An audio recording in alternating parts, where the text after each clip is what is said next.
Hey everyone, it's Jonathan and welcome back to the Disney TV Marathon. Today we're continuing our series on the Disney Alice in Wonderland spin-offs and we're looking at the classic 90s Disney Channel show Adventures in Wonderland. This will be the first of a two-part episode. I'm joined as usual by Jenna, aka Phantomwise, a fount of knowledge in all things Alice, and we had so much to discuss with this show. Next week we'll be talking about a bunch of specific episodes that Jenna thought would be the most interesting and relevant to the history of the show.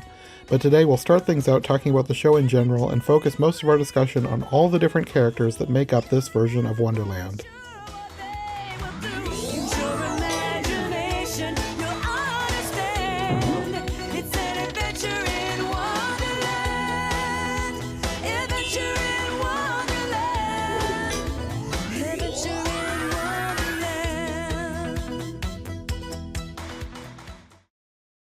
I remember watching this show as a kid, but I barely remember anything about it. And I'm not sure exactly how I would have watched it because we didn't have cable. So they must have had repeats on regular television at some point. Oh yeah, they used to at some point later during the show, so it premiered on the Disney Channel in 1992, and then it was kind of a Disney Channel exclusive for a little bit. They did have preview days where the channel would open up and they would show some of their stuff they had to kind of entice you to subscribe. Um, you could actually they have these on YouTube where you can watch it like a full day of a preview day because people would take these preview days and just rewatch them over and over. Um, anyway, and then at some point, probably like later, like mid to late 90s, they did air on um, public channels. But That's my probably when I knowledge, saw it. yeah, my knowledge of the history of these public channels is a little bit more sketchier because I wasn't able to find a lot of information. I did find at some point like a advertisement for an episode on a public channel. So like it happened. In fact, some of the I might as well say like just starting off because it's some of the Disney Plus episodes of this are actually from tapes meant for the public channels. Um, Mm. so like Well, one of the one ones of I the watched had bumpers and talked about like it might have been something for educational purposes or something. yeah, uh, there's been different versions of different bumpers. Well, when they used to air on the Disney Channel originally, it always had like bumpers for the oh, this is recommended by Teachers Association or something. Um, Yeah, that's what it was. That's yeah. yeah, and on Disney Plus, there are a couple different versions. Like the I Am the Walrus episode has like a special bumper. You're watching a special episode of Adventures in Oh, Wonderland or something. that's the one it was Yeah, because I was watching, I was like, why is this on there? And then once we got into the story, I was like, oh, this is like about racism. So they're trying to teach kids, and this is like a special education yeah. episode just for that. Okay. I don't know the facts of this. I've never been able to find verification, but I think that episode might have been used, or might have been like given out to the schools because they did have educational kits, which I do actually have, and they might have gone further and provided some episodes for educational purposes. That would make sense. Yeah, that might be where the Disney Plus tape comes from. Because the Disney Plus episodes are very odd because most of them seem to be from the original run on the Disney Channel, and then some of them seem to be from different runs on different channels. And I don't know why. The I Am the Walrus episode seems to be from like an educational version of it, and it's missing two really small little scenes from the actual episode. I didn't feel the need to tell you to watch a YouTube version or anything though, because it's pretty small scenes. They don't really mean anything. Hmm. We'll talk about it later, I guess. And then there's versions where it's like I think one I remember particular adventures is Spectacular Man, which wasn't one I recommended to you, but I remember thinking like, wow, they've really like did some weird editing choices on this one. Anyway, so I've never gotten like an answer on why some of these episodes are strange. Like maybe something happened to the tapes while they were in Disney archives and they reached out to other archives. I don't know. But yeah, so the episodes are inconsistent and there's actually missing content Hmm. on Disney Plus. Anyway. I guess that would be something that only a super fan would notice because I didn't notice any weird cuts in what I watched. Yeah, I only noticed because there used to be somebody who uploaded the Mel Pearson had uploaded a lot of episodes, not all of them, but a lot of episodes from the original run. And I used to rewatch them quite a bit. So when I was rewatching them on Disney Plus, I was like, isn't there something missing here? Hmm. Um, so yeah, took a super fan. I'm sure maybe some other fans noticed, but I haven't seen anyone talk about it. If anyone does want to see like the full episodes, most of them are on YouTube. Not all of them. I also haven't been able. Some of them I won't be able to verify whether they are the full episode or not. Like I started noticing like the episode lengths are also pretty inconsistent. Hmm. So we talked about Alice's Wonderland Bakery last time, and that show set Alice in Wonderland around the concept of food and I guess in a way about families as well. This Hmm. one um, uses Alice more as a stepping stone to talk about English and literature and language skills.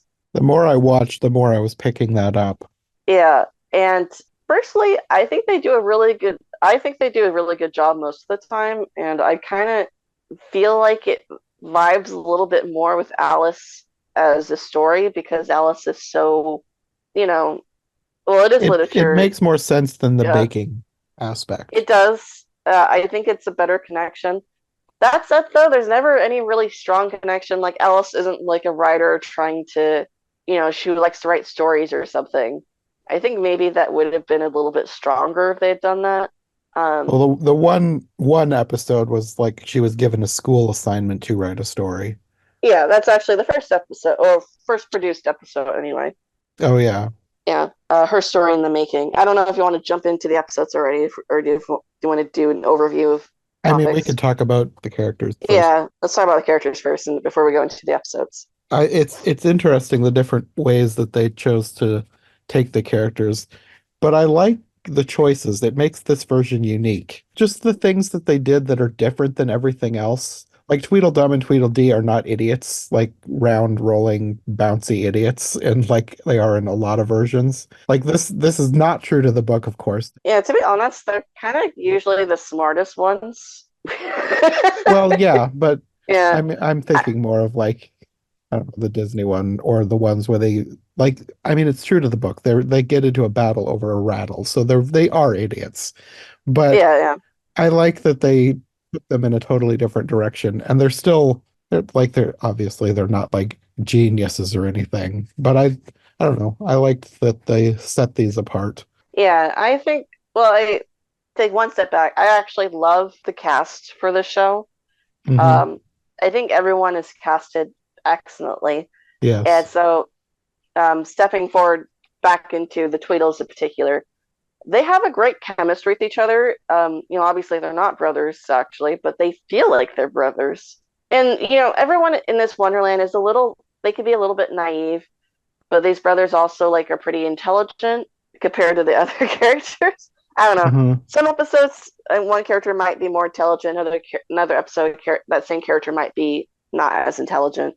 Um, Yeah, I noticed that, but yeah, I think it's like par for the course for kid shows that they're I guess their level of intelligence needs to be varies. whatever it needs to be for the story that they're trying to tell. To be fair, I guess that is true with people too, because people are intelligent in different ways. Yeah, yeah. Anyway, so I enjoy the chemistry the actors have with each other. I enjoy the chemistry they have with Alice as well. I kind of feel like they act like her brothers sometimes, and obviously they're very good dancers and singers as well. Hmm. My only thing I would take a step back on is I don't like how they presented them at first in the show. So you might have said this yourself when they're the first episode, and if you watch Arrivederci Roma as well, the fifth episode, I they're watched wearing both of those, yeah. Hammer. Yeah, they're wearing like MC Hammer ripoff I outfits. thought that too. The first couple of episodes, I didn't like them as much. I was like, feels kind of weird. But then in later episodes, they got a lot better, I thought. Yeah, I mean that's kind of true for the whole show, to be honest. Like Yeah. a lot of the characters are, the actors aren't fully in touch with their characters yet, and it takes a little bit. Uh-huh. But the Tweedles got off to a really rough start. Um, because they're wearing these, to be honest, like they're not even nice MC Hammer ripoff outfits. The burgundy and silver, it's awful, and they just don't look good. And it feels like they're trying too hard to be. And for anyone who's listening and hasn't watched the show yet, I don't know why you're listening to this, but they are both black men, and it feels like they're trying to be like, oh, these guys are hip. Yes, They're like exactly. you know, and That's it's that's like, why that's why it felt weird in the first couple of episodes, and then they got. I think they kind of and then they calm didn't fully down. drop it, but it was like Yeah. they toned it down. Yeah, they tone it down, and actually that ends up making them more cooler than they tried to make them in the first place. But Oh yeah, you you definitely. don't need to try to be cool. Yes. Um, Once they tone down, I feel like they actually do become the cool ones. Yeah. But what's funny is that the actors, I think it was Robert, he actually told them when they showed them the costumes, was like, "You are really dating this show, and it's not like this isn't good." Because like that was so specific to like 1991. The whole first episode, I kept thinking, this is so 90s. I feel like I'm watching a weird Full House episode. Yeah, but the thing is like the whole show is very 90s, and that's partially why I enjoy it. But like the Tweedles were like rough 90s, and it's not even like that style did not persist throughout the rest of the 90s either. It was like that one specific time period. Uh, You're right. that Yeah. It was like right yeah, out of the 80s and then it disappeared after that. so it tickled me to learn that one of the actors, I think it was Robert, it might have been Harry, but it was just like, you're really gonna date this show, and yeah, I imagine it probably did, because like it reran until at least 1998, but maybe it might have been able to last a little bit longer if they hadn't, but who could tell? Oh, I would also say I actually really love their second outfits with the multicolor vests. I think it's Mm. really cute. Well, multicolor reminds me, I have to mention the March Hare's outfit. I loved his suit. It's so 90s, but it's the kind of 90s design that I just love. It's so I don't know. I love it. I feel like both of the March Hare suits, as well as the Tweedle's second outfits, aged a lot better than the MC Hammer outfits. Oh yeah. Um, yeah, The his suit is the thing that people associate with the 90s, but in a very positive way. Like it's the aesthetic that people go back to and really like. yeah. So, do we want to talk about the March Hare now? Well, I guess tangentially the Mad Hatter too, but in regards Yeah. to the March Hare, Reese, who's the actor Reese Holland, he did an amazing job. They would have to cornrow his hair to put the ears on. I don't know if you noticed, but he like flops his head a lot to make the ears flop around. I wondered if the whole thing was just one giant headpiece slash wig slash ear thing. Essentially, and it was very painful because they would cornrow his hair really, really tightly to keep Uh, the ears on. But he evidently just be like, just do it, we gotta do it. And he would have to get ready before the rest of the cast. Or, well, I guess Even besides the Patrick with rabbit the White looks like he Rabbit. would take the No, most. Rabbit probably took longer, actually. Sorry. I think he might have been the second person. I don't know. Basically, both the rabbit-ish characters obviously had to spend way more time getting ready. Uh-huh. And I don't know, the way he portrays the character is really the March Hare in general, I think gets pushed to the side a lot. He's And kind of the sidekick between the two, usually. yeah, he gets forgotten sometimes, like Emerge the White Rabbit. So first off, I like that the show made him a character pretty much on par with the Mad Hatter. Obviously, some fans are probably gonna prefer the Mad Hatter over the March Hare, but he's never like a sidekick, really. You know what I Hmm. mean? Like, I don't No, know. it I didn't feel like feel like it's that in this one. I just meant in general yeah, that no, he's usually a sidekick. I think a lot of people might still term him as the sidekick of the Mad Hatter, even in this one. But I feel like in this one, it's more equal, in my Yeah. opinion, that they are friends. It's interesting because he kind of plays him a bit dumb, but he's also like thinking about like the progression of the character over time. He actually kind of makes him more of a smug, snarky sometimes. But he's also very sweet. So he's, I don't, it's an interesting characterization, and I think he does a good job. It's a good version of the March Hare. Yeah. What do you think of the Mad Hatter? He was great too. Yeah, I liked his portrayal. His suit was not as mad as some versions have made him out to be, but it worked for this character. And I liked the purple look. Yeah, I liked him. I thought he made a good Mad Hatter. It wasn't as mad as some versions. it's interesting in a way that they kind of made the March Hare's outfit more crazy than the Mad They Hatter's. did, definitely. But I feel like the Mad Hatter is meant to be more, he's a hatter. He's a bit more in tune with fashion, I think Mm, is the implication. yeah. So instead, the costume is more like exaggerated, like with how long his coat is and like the big buttons. And I guess the March Hare is supposed to be the unfashionable. And I don't know. Um, but John Hoffman plays some very I like how he plays them, which is kind of an idiot, but like fun. I don't know how to say it. You know what I mean? Yeah. Um, essentially, like him and the March Hare together, they're hilarious. I think they're fantastic in this show, and I you might be able to put together pieces that the Hatter is probably was the favorite of many, very many people. He apparently got a lot of fan mail from adults, um, I can see adult that. women. Yeah. I can Yeah, see that. I remember I was rewatching some of these episodes, and I was like, man, the Hatter and Hare scenes are really really good. There's actually an episode I considered recommending, but I was like, I don't want to recommend too much, and especially have it so focused on the Hatter and Hare. But there's a lot of content concerning them, and they have this one episode called "Welcome Back, Hatter," where Hatter thinks he's going to move to a castle that he won in a sweepstakes, but he didn't actually win a castle; it was a miniature castle. Um, but he leaves anyway, and the March Hare is devastated because they were best friends, but he's trying to be supportive and not hold back his friend. It's an episode for children to relate to if their best friend moves. Yeah. But it kind of digs into deep like how good friends they are and how well they do together as a team. And I, especially so many Alice adaptations where the Hatter is kind of the singular character. There's no March Hare character, Hmm. or the March Hare is like pushed all the way back in the side. I really like whenever there's a good team, Hatter and Hare. Hmm. So anyway, that's my thought process on this. Basically, is I like it. Yeah. Yeah, they were a good team. Yeah. All right. Any other characters you want to talk about?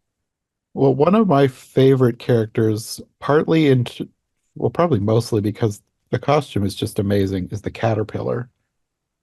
Really? I thought he looked so cool. Like it was so weird. And like obviously it doesn't look like a real caterpillar, but like there's like three people inside this thing to give him three sets of hands. And Yeah. I love it when people do that for characters, like make a giant he's not an alien, but like in science fiction type things, like they'll put a bunch of people inside a costume to do puppetry that wouldn't be able to be done by just one person. And I just think that looks so cool. That's very interesting because I've never heard anybody say they like the caterpillar. I mean, he's not like an amazing character. Yeah. It's in terms of just like if it was a person as the caterpillar and he did the exact same thing, he would be completely unmemorable. But just his costume, I just loved that.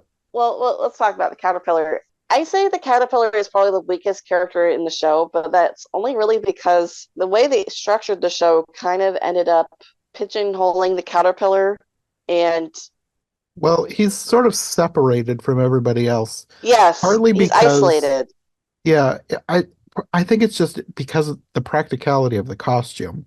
There's three people in that thing. You can't have the Yeah, caterpillar crawling around and doing things with everybody else. The I yeah, One episode I watched had him like go on a trip with everybody, but they were like sitting around a fire telling stories. And that was yeah, like I didn't watch tons of episodes, so maybe there's more episodes, but that was the only time that I saw him somewhere other than the mushroom field or wherever he lives. yeah. So, or mushroom forest, I think was what they would call the Okay. set.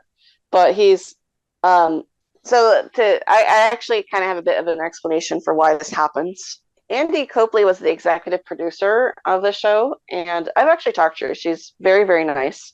And before this, she worked on Pee-wee's Playhouse. So when I talked to her, I did ask her about like her work on Pee-wee's Playhouse like influenced her choice for Adventures Wonderland. And if I remember correctly, she said it kind of did, but in the sense that she feels like children do better when you have like different segments. And which, if you watch Pee-wee's Playhouse, there's a lot of different like animated segments and stuff. Hmm. So in the sense, especially because they kind of like film this as a real life cartoon, she wanted to have like a bring in some cartoon animation into it, or not technically cartoon animation into it, and they needed a character to do this to read the stories that would become these animations. I think so it kind of ended up shooting the caterpillar in the feet because he's the one they chose to tell these stories, which makes sense from a storytelling perspective. But over the course of the show, he ends up being more isolated from the other characters because of the way they designed the structure of his parts. Because Uh-huh. his point as a character is to tell these stories, and unfortunately, I just don't think it works very well. It's weird though, because when you think about it as a concept, I would think, oh, that's a good concept, especially for a show where you're trying to teach children English and language skills and literature and storytelling. Like that, it all sounds like a great idea, but in actuality, I don't know about you, but most people who watch the show and become fans of it, they don't really like the caterpillar parts. Like firstly, as much as I think the claymation is wonderfully done, it was by Will Vinton Studios. They did Return to Oz, Moonwalker, Captain EO, the California Raisins. Wonderful studio. They did all this amazing work. Yeah. Um, and this claymation is done because they wanted it to still look like a book, kind of like illustrations, but at the same time with some like dimension to it.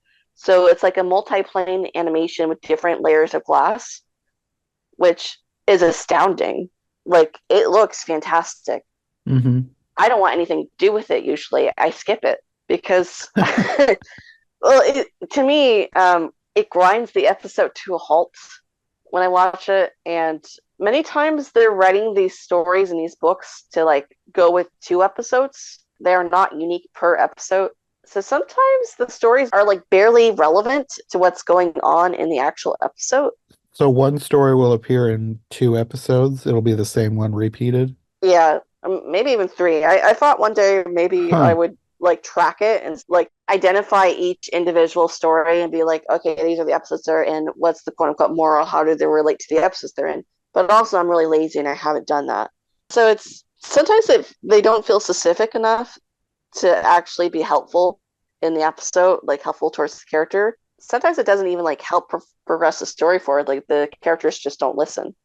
Um, and which is kind of funny in a sense, but it does kind of make you like, what's the point of this? I could see that. I think when I was watching it, it felt to me like obviously it grinds the story to a halt, but it felt to me the same way that I feel about all the random segments in Sesame Street. Because I remember watching Sesame Street as a kid and liking the shorts that came in between the main stuff, but like I wanted it to get back to the story with Big Bird and Snuffy and whatever. Yeah, So I likened it to that, and it didn't really bother me because I felt like it was just something in that vein. But thinking back, I would always wish that those would get over faster when I was a kid. I thought of them more like commercials than I did as an actual form of entertainment. I guess what's weird is like for some reason I feel like that works better in Sesame Street. Well, probably because they've got so many different things going on. With this, it's just the one thing that they stopped the episode for. Yeah, I think that's part of it. It's just the claymation, which is amazing claymation. That's the thing. It's like, oh, would you want different segments with different things? And with this show, I would actually say no. But part of that is because I love the part with the cast so much. I like the cast, I like the stories that I wouldn't want it to be broken into different segments. And Hmm. I think that might be part of why I don't like the animation parts because I want to be back to the people. So it's I don't know. I feel like this show might have done better without the animated segments, but at the same time, I can see why it's there I could see what they were doing. And weirdly, I feel like it does work in other shows.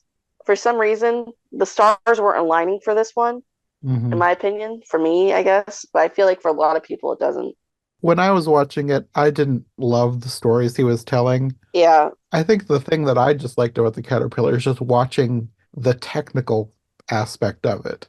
yeah, Because I like even when I'm watching something like The Muppets, I don't always get fully lost in the story because I'm thinking about how they're doing this, and I like watching it for that aspect beyond just the telling of the story.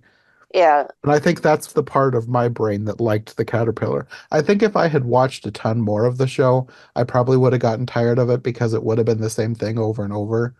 But just like the 5 to 10 episodes, however many I watched, just watching him, I just liked watching his hands move and how they interacted with each other. And I'm just imagining the people inside and wondering how they're coordinating this.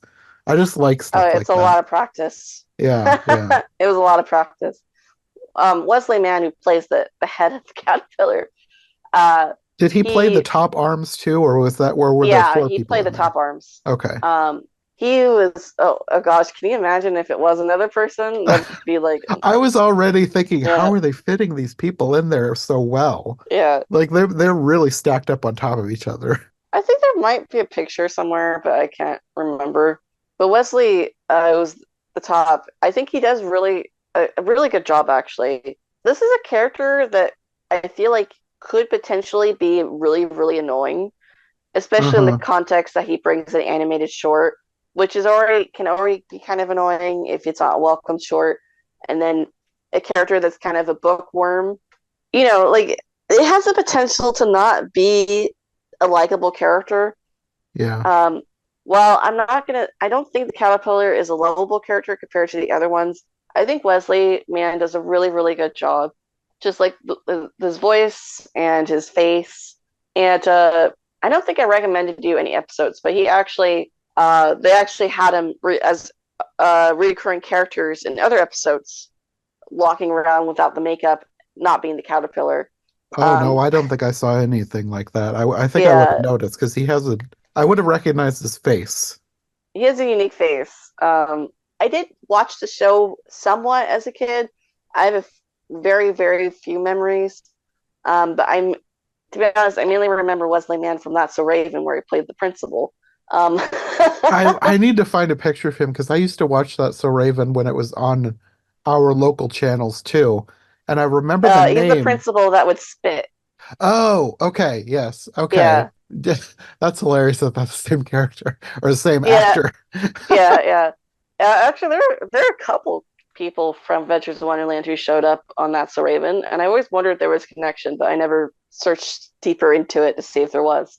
But yeah, so Wesley Mann, he's great, and I think he made the caterpillar more likable than he had the potential to be unlikable. I don't know if that makes sense, but he made it Yeah. at least okay. Well, I mean, the caterpillar could sometimes be unlikable in other adaptations anyway, just the nature of his character. To be honest, I do think the caterpillar is a really hard character to play Hmm. because most of the time I feel like he comes off very boring. Either boring or angry. Yeah, and like I'm trying to even think of other caterpillars I like. Um, I like Sammy Davis Jr., but he doesn't technically he's not really playing a good caterpillar. He's I playing forgot himself that as a I character. forget that he's a caterpillar because he gets up and he's dancing around. Yeah. Well, to be honest, like I think that's also part of the problem with the caterpillar as a character is he's kind of stuck where he Yeah. is. Well, if it's a live action thing, it's hard to make something that looks like a caterpillar that a human can be inside. And then to on top of that, make something that can move. Yeah, unless you get interpretive with it. I like how the Royal Ballet does it, but it doesn't. I still need to see That's a that one. That ballet. one, we should do that one this year because I wanted to watch that one for ages. I need to watch Oh, that. you still haven't watched it? Oh No, my no, goodness, we you need to should do watch that one it. this year sometime. Okay, all right. I'll hold you to it. You need to watch it. It's been long enough. It has. But so I won't spoil it anymore. But the caterpillar is good in that one, but they also kind of do a completely different interpretation of the caterpillar than is really in the books. And I don't really care that they do that because the rest of the ballet I feel is pretty faithful to the book. But anyway, going back, I'm trying to think of any other interpretations I like of the caterpillar. I don't really care for the Disney caterpillar. I think he's just kind of could be Yeah. worse. Um, The only thing that I really like about him is I do enjoy the design, but I like that he turns into a butterfly because you don't always get that, and I think that's a cool little twist on the character. yeah. So like thinking about it, I don't even really remember 1999. So I remember I didn't hate him. Um, I can vaguely see him in my head. He was smoking. Yeah, same. Yeah, and that character, even though that's like my favorite Alice, that character does not come to mind Doesn't he anywhere turn close into a to the butterfly first. too or something? Or he I gets think he wings? does, but that Yeah. scene is not one of the memorable scenes. It's not one of the reasons I love that version. Honestly, I think I blank out whenever I watch that scene. I don't remember him. In fact, I think the only other actor I've really actually kind of liked playing the caterpillar is Alan Rickman. I was But just gonna say, unfortunately, he's in the Tim Burton Alice, yeah, and he actually would have been a really good caterpillar in a normal Alice, which is yeah, unfortunate. I feel like we were deprived. So, um, anyway, so he doesn't count to me. So I guess Leslie Mann kind of wins my best caterpillar. Yeah. So that's just a realization that I had right now, or at least best talking caterpillar. Yeah, yeah. A lot of times, other caterpillars, like you said, they're not that memorable, or I just don't like their design. yeah. So he did a very good job actually. Yeah, I think you're probably feeling the same way I feel in that, yes, his segments, meh. Like you probably like them less than I did because you've seen so many more than I have. Yeah, But him as a character and the way they executed the character, the way he was done, that's what's so great about him. yeah. But if you ever did watch more of the show, there's at least one episode where Leslie play. I think the first one where he plays another character, um, and so he's playing like a TV host on a TV screen that they're watching for whatever reason for the episode, and the caterpillar is like, "Who's that handsome man?" Like, because it's him. Anyway, so they have fun with it. They did regret making his costume so bulky because they couldn't bring him in with the rest of the cast as easily. But they Uh-huh. tried. They would try. Yeah. Well, the one I watched, they had, I think it was the last episode, they were like around a campfire telling stories.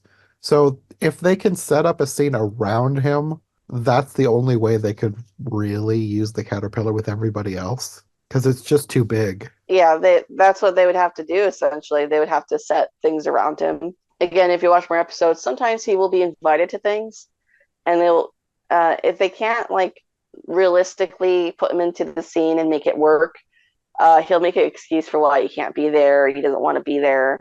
You Yeah. saw that in Dinner Fit for a Queen, actually. Alice asked if he was invited to the dinner. He's like, "No, I'm TV shy, camera shy."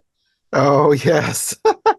I didn't think about it from that perspective, but yeah, that would be why they did that. Yeah, because I think they were just like, but like, what would he even do with him? He can't Yeah. move and be part of the chaos and in a way that would be satisfying. So they put in that. It's like, oh, he'll tell Alice a story to bring to the dinner. Which she didn't even tell. Yeah. Well, to be fair, she tried, but I mean, she offered. Yeah. Actually, I think that's one of the episodes that involves a story that's not really relevant to what's going on Uh, because it was just meant to be a story for her to tell to them at the dinner. yeah. But I don't remember. Maybe I wrote a note about it. Um. Anyway, shall we move on to a different character? I didn't expect we'd talk about the caterpillar so long. Well, we could talk about the Queen because she was probably my other favorite character. More, and for with her, it's more of her personality rather than her overall design. But she did have a good design, but I liked her as a person. I thought she was really fun. Yeah, Armelia McQueen. I thought the design was interesting because she looks like a gift, all wrapped up. I don't know. That's always the impression I got of her costume. Armelia was, and she's passed on, but now, by the way. but she was such a like sweet person in real life. And even though she plays kind of a cranky, sometimes a mean person, her sweetness still shines through. Yeah. And I don't know, I guess like you just say she shines in this role. It's hard Uh-huh. to describe because again, the queen herself is cranky and ill-tempered, but the way she plays it is kind of wholesome. I don't Yeah, know, she's cranky and ill-tempered, but in an endearing way. yeah, she's likable. And I think part of that is because Armelia is so likable and Yeah. she was just a sweet person. So it's funny though because in a way, I guess she's kind of the Oscar the Grouch of the show, which like well, it's Sesame Street, right? Like Yeah. Oscar is grouchy and he's meant to be a character for kids to realize that some people aren't going to be people are different, right? And Yeah. they aren't going to share, the same viewpoints you're going to, and they might have bad attitudes, but it doesn't mean that they're bad people and that you should still like try to accept them and include them when you can. Hmm. And I guess the queen is that kind of character in this universe where she can have a bad attitude and stuff, but like she's still accepted and loved, and Hmm. they try to help her like change her perspective on things. Also, funnily though, like she'll have episodes where she's like kind of the parent figure or the mother figure, Yeah. um, which we could talk about. So, like for instance, in Pie Noon, she's like the authority figure. Hmm. Though then again, she kind of ends up not not helping until the end. Um, but I am the walrus. She is the authority figure who is very compassionate. Yeah. Um, so she's a very complex character, almost kind of a contradiction. But in a way, I feel like a lot of people are contradictions. Well, like I said earlier, the show kind of made different people be different things for different episodes depending on the story they needed to tell. Yeah, And a lot of kids shows will do that because, I mean, yes, in real life people are complicated, but sometimes you've got to have somebody do one thing. And if this was a show for adults, that it wouldn't make sense. But I have a lot more leniency when it's a show for kids, when somebody seems a bit out of character. I guess that's the weird thing for me. It's like it doesn't bother me enough to even think of it as out of character because Yeah, I feel like people are complex, yeah.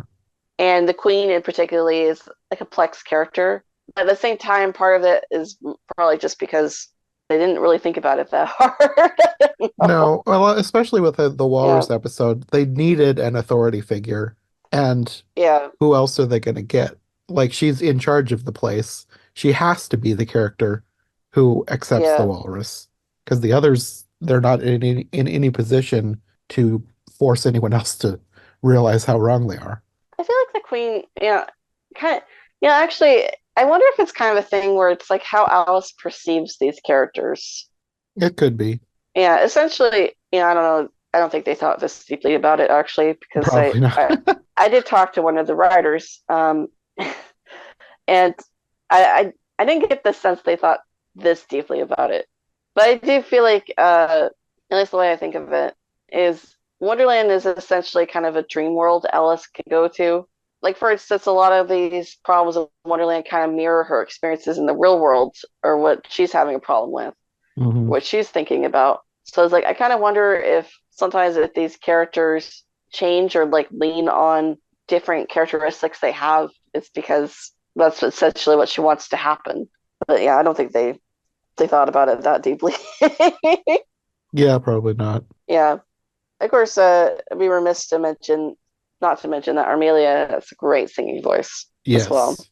That's one of the things that really stuck out to me with her character. She had, like, everybody was good with their songs, but she was the best. Yeah, yeah. She was in, I think it was Broadway, or at least off Broadway, Broadway or off Broadway.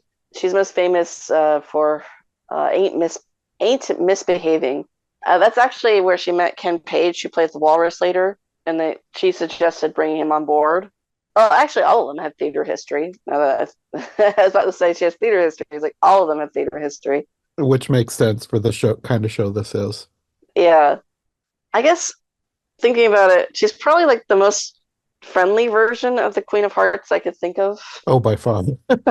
Yeah.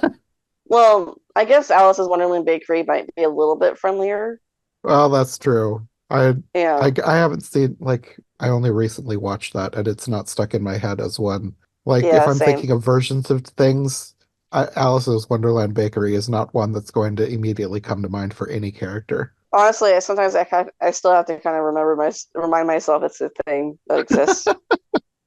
Which, by the Yeah, way, I fully expect that I will probably contradict myself in this episode by saying I like something in this show that, maybe I said I didn't like in that show.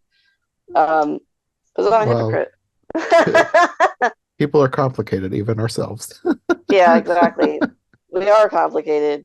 But anyway, that one is probably a little bit friendlier than this Queen of Hearts, but this Queen of Hearts, I think she's a solid version. I like her. Yeah, yeah, me too. I guess we can move on to the White Rabbit. Yeah, I loved that they put him on rollerblades. That's so random, but so very 90s, and I loved it.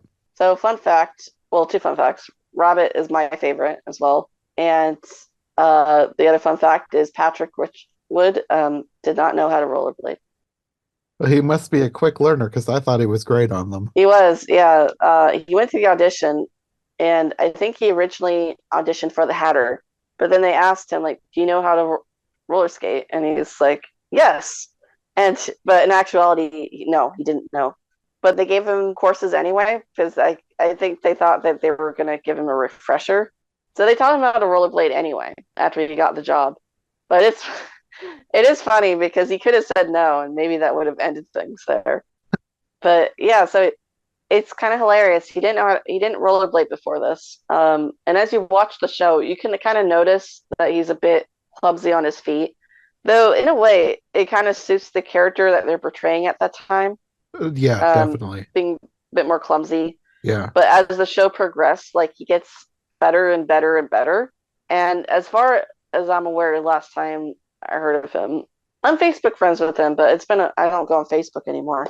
But last time I was cognizantly aware of his life, he rollerblade every day still. Like this is something that I David, wondered about that because I was watching he because I noticed like he kept the rollerblades through the whole series and I thought to myself at the end I was like if somebody is doing this like this probably lasted like 3 years I think he would have been rollerblading most of the time throughout those three yeah, years he would have had to get used to them and I could imagine if he got good enough that it would almost seem like a second nature type thing so yeah. I think at this point it becomes muscle memory yeah, because and yeah, to give that up, it would feel like losing a part of yourself.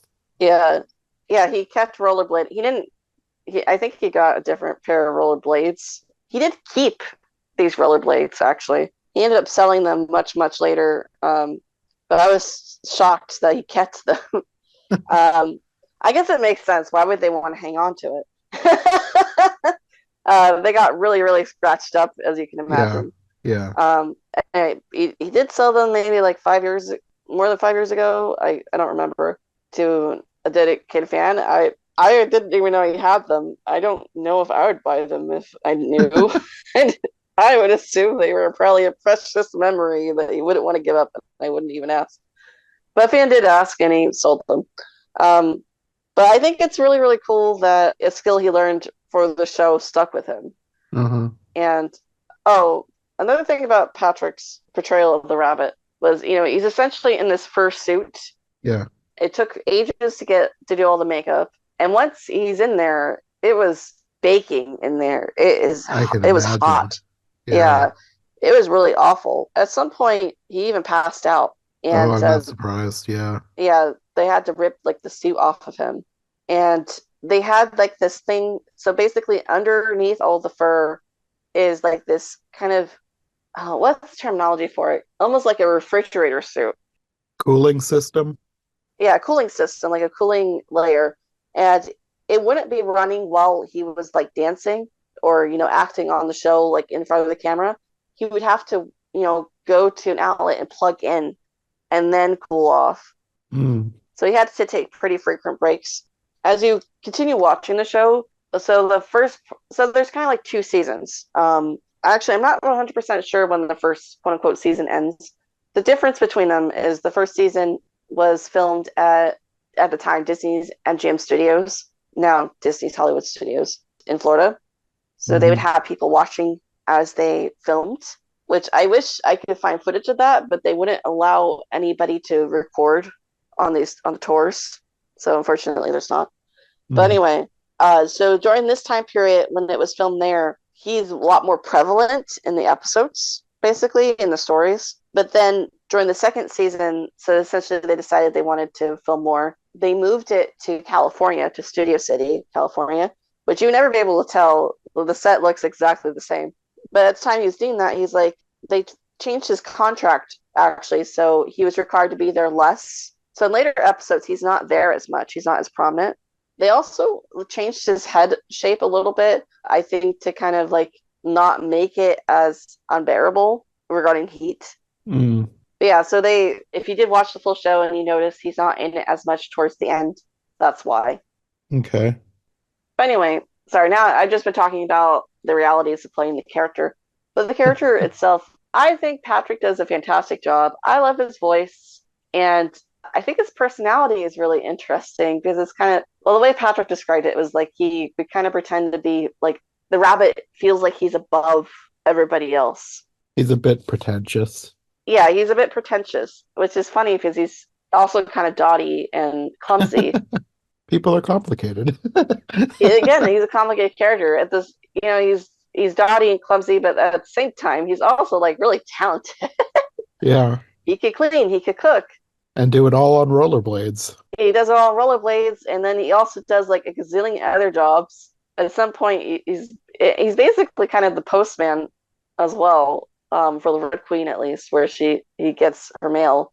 Errand boy, basically. I also think he's really sweet, but sometimes he could be kind of um, I want to say an a-hole. I don't want to like pull and curse, but again, that complexity. Anyway, do you have any thoughts? When I first watched it, I thought, just looking at his face, I thought it might be an old man. Oh, And then I looked up who played him, and it was the guy who played Mr. Robitussin in The Princess Diaries. I was like, yeah, oh, yeah, wow. yeah. He was young when he did this. Yeah. So there's a lot of makeup on him. Yeah, Which I mean, looking at it's obvious there's a lot of makeup. I don't know, just something about the way they did it up. Just for some reason, my brain thought it was an old man. I was thinking he's really talented old man to be able to do all the rollerblading. yeah. He plays it as an old man, so that it's on purpose. Yeah, okay. Yeah, he's probably one of my favorite rabbits in general. Well, I suppose we can move on to Alice because we haven't really mentioned the titular character. Well, I mean, like, well, she's.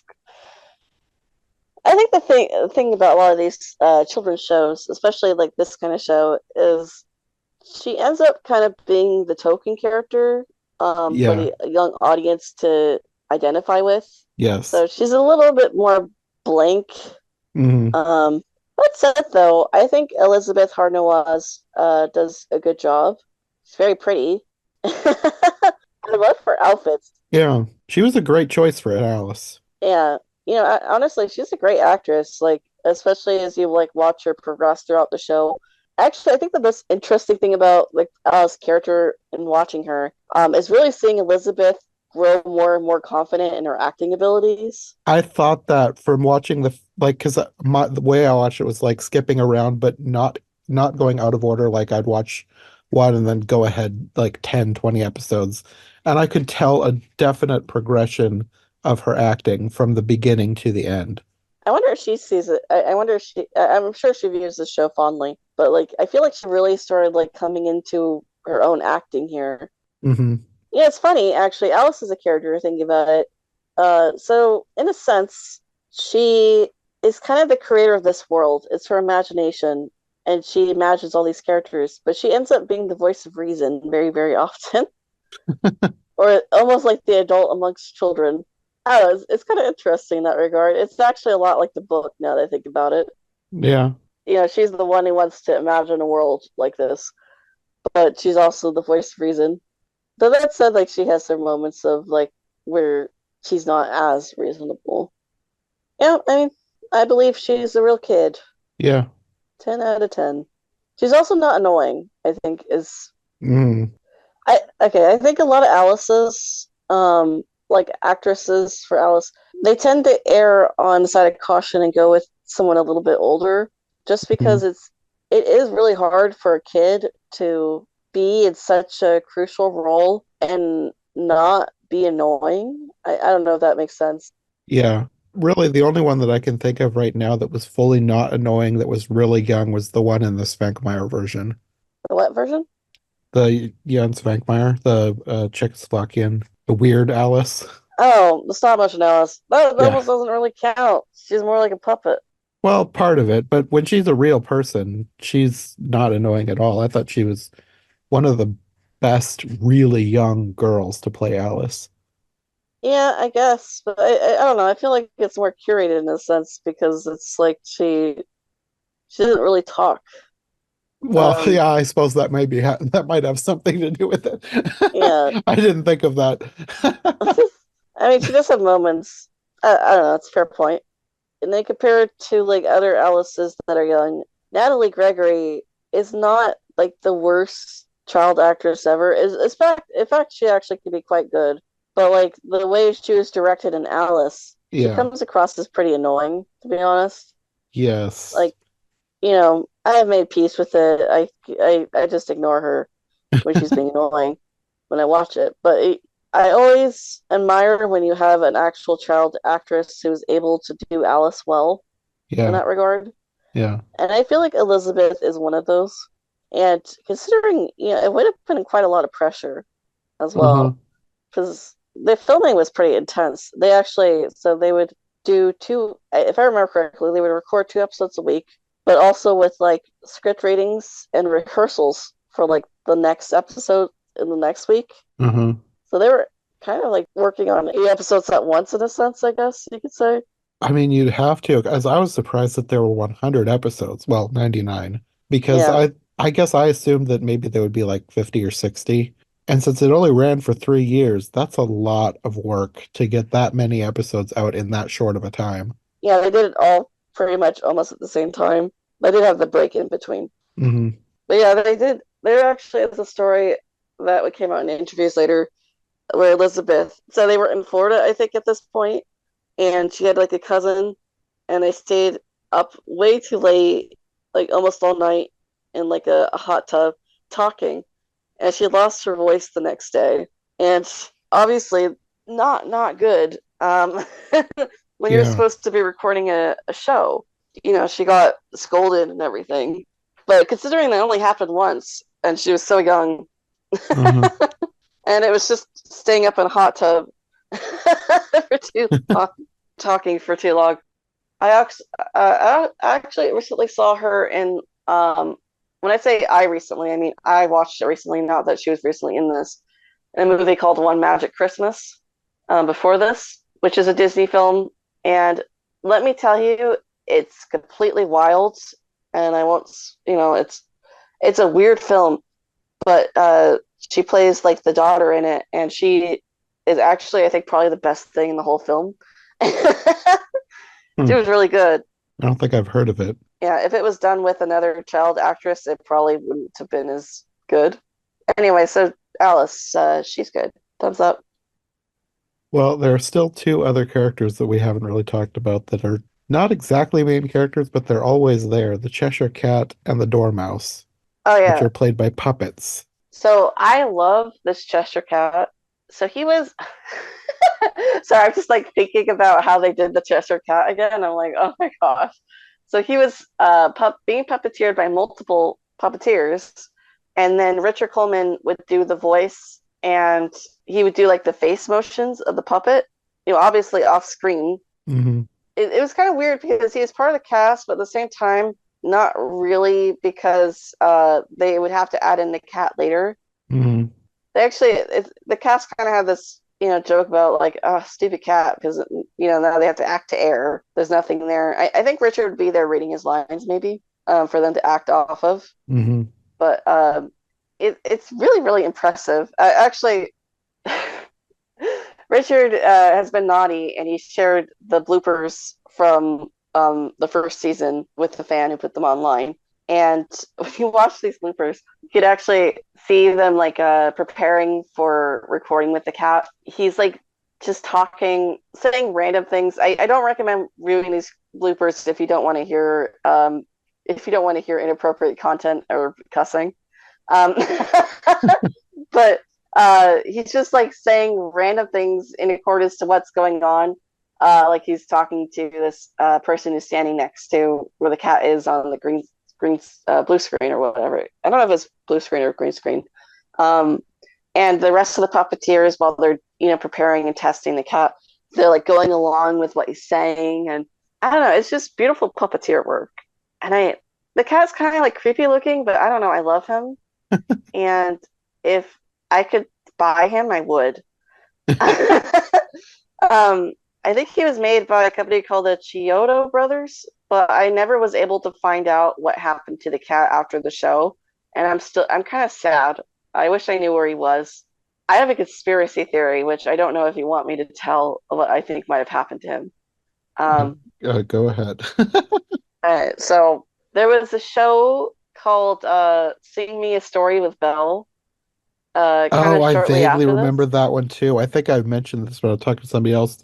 I only have like the vaguest half of a memory of watching that show because I remembered a show where like Belle was a real person but telling stories, but I've never found it to watch anywhere. I wonder if Disney Plus has added it yet. No, they have not. Oh, okay. Um, but there are episodes on YouTube. Actually, a lot of the episodes are quote unquote lost right now. Huh.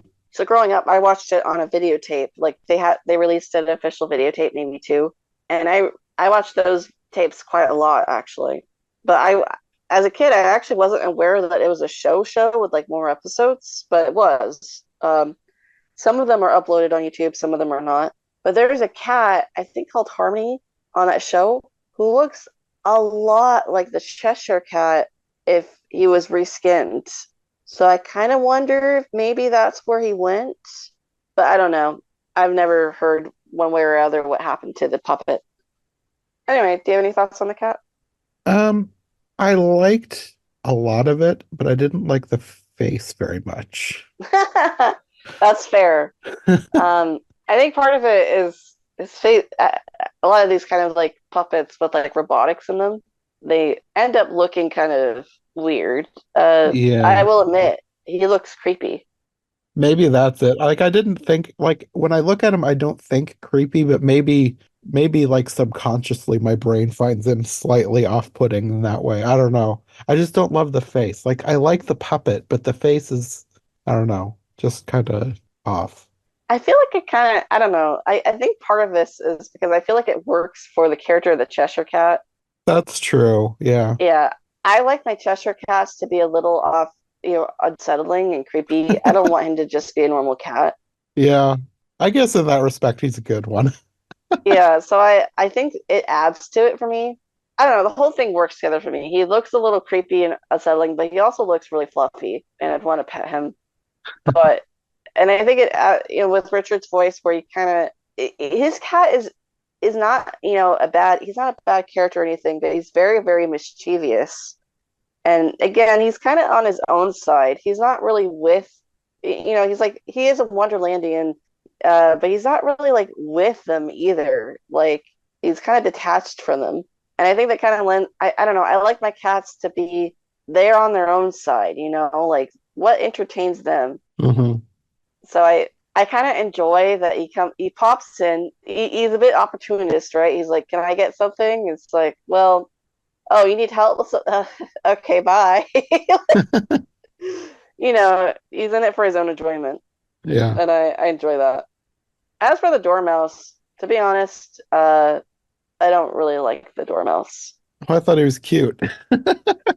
He's cute in like a 90s little nerd way, Yeah. but yeah, He didn't do much, but I liked his design. yeah.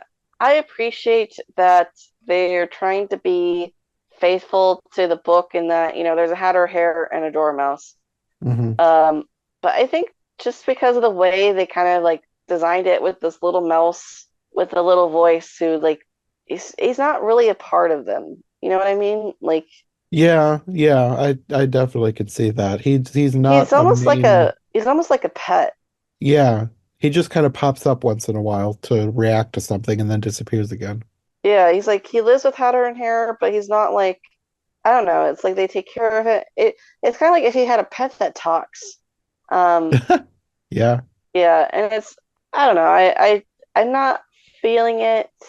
At the same time, though, like I don't know if I would like him to be like a bigger puppet or if I like him to be anthropomorphic person. I don't know what I would have done.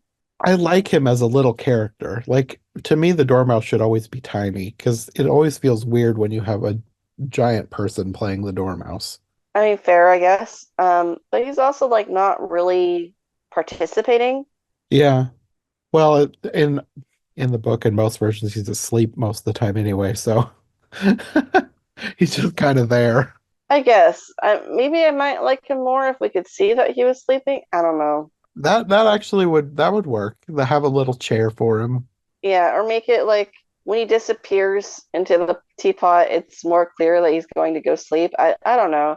Little cartoon sleepy snore noises coming out of the teapot. Yeah, it seems like instead he just kind of like stops existing once he goes inside the teapot until he pops back out.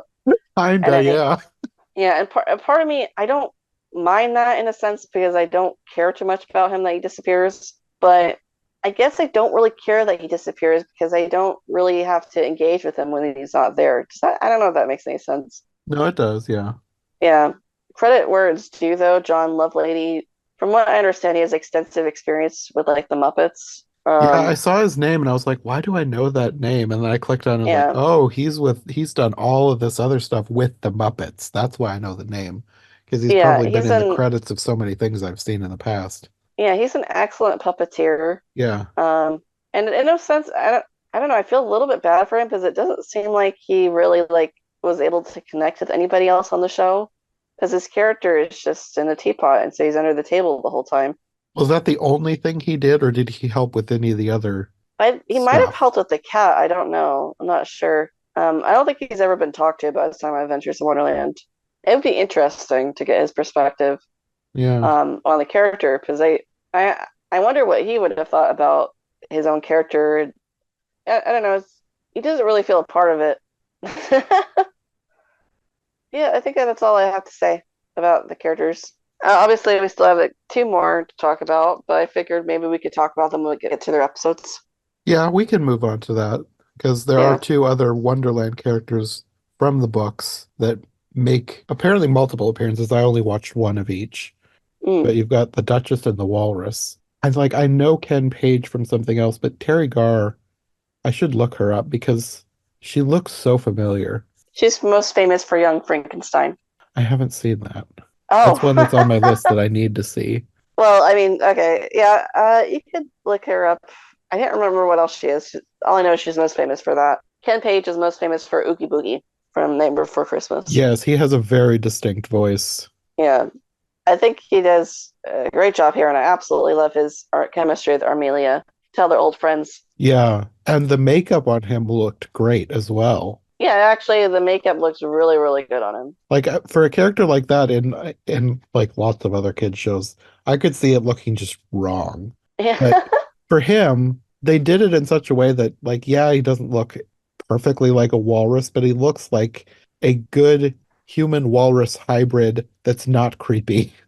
yeah, it surprisingly works, Yeah. and I think they really liked him, but they had him come back quite a lot more than the Duchess. To his credit, it looks like it's probably an uncomfortable costume, but to his credit, Ken never looks uncomfortable in it. Yeah, he seemed natural as whatever he was trying to be, just a weird walrus I'm like, man, but it I'm seemed like, I believe he is a walrus. I yeah, believe it. yeah. Yeah, you know, Terry. I never really, I don't know. I've never been able to connect with the Duchess character. I don't know because on the surface you would think, oh, the Duchess coming in having kind of a rivalry of frenemies with the Queen would be really interesting, right? Uh-huh. Or you would think that would be fun, but for some reason it doesn't translate well to me, and I don't know if it's just because maybe it's Terry or maybe it's just the way her character was written. For me, like I liked Yeah. her. I thought she was a great actress and I enjoyed the character, but she didn't feel like the Duchess. And I think part of that is because she did not look at all like what you would imagine the Duchess to be. And she was also, I don't know, too fashionable. I think it was the characterization where she's pretty on the outside, but not on the inside, kind of like the 1974 Italian Alice. So they probably I thought could see it would be that. unique. Yeah. But when I think of the Duchess, I think of someone huge and loud and garish clothing. Mm. And she was just pretty and she was fashionable and it just didn't feel like the Duchess. I liked the character well enough, but it didn't feel like somebody I'd want to have come back all the time. Yeah, actually thinking about it just now, I think I don't like the Duchess too much in this because I don't feel like Terry's connecting with the character very well that she's playing. But I don't know. That's just me. Well, I looked her up and I see so many things on her page that I know I've seen, but it's all like one episode of this, one episode of that. So she's probably just one of those people that's sort of somewhere in the back of my subconscious because Prolific. I've seen her in so many things. She's in a lot of things. Yeah. Yeah. I think. A lot of the things that I've noticed most frequently is voice roles, so that wouldn't be why I noticed her face. But she's a good voice actress. Yeah. I will say, my sincere apologies, but she's not a very good singer. I guess I didn't have enough exposure to her singing a lot, so I have no opinion one way or the other. Yeah, I think the episode I chose for you, she only sings like one or two lines of the song. Uh, Um, but another episode, she has like a whole song to herself, and it's hard to get through. Um, anyway, well, I think we're going to pause here for now because we've already talked a lot longer than I expected.